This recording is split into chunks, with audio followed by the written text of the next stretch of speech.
मेरे प्यारे बच्चे, तुम्हारे परेशानियों का समय अब चला गया है। तुम जो इस बात को लेकर इतना परेशान हो रहे हो, मैं तुम्हें वह बात बताने और वह सब कुछ समझाने आ गया हूँ। मैं जानता हूँ कि तुम अभी भी उसी को याद कर रहे हो, लगातार तुम उसके बारे में ही सोच रहे हो। तुम्हें अभी भी उम्मीद है कि वो आएगा, हर क्षण उसी का इंतजार कर रहे हो तुम। लेकिन मेरे बच्चे, क्या तुम यही सोच रहे हो ना कि जितना तुम उसे याद कर रहे हो, क्या वह भी तुम्हें उतना ही याद कर रहा है? तुम जिससे इतना प्रेम करते हो, क्या वो तुमसे थोड़ा सा भी प्रेम करता होगा?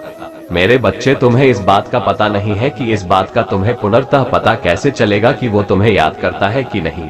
मेरे बच्चे, तुम इस बात को सोचकर इतने परेशान ना रहो। तुम्हारी सारी परेशानियों का मैं आज लेकर आया हूँ।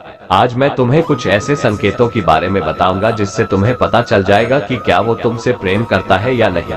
मेरे बच्चे, अब जो हम कहने जा रहे हैं उसे ध्यानपूर्वक सुनना। अगर वो तुम्हें याद कर रहा होगा तो उसे तुम स्वप्न में देखोगे।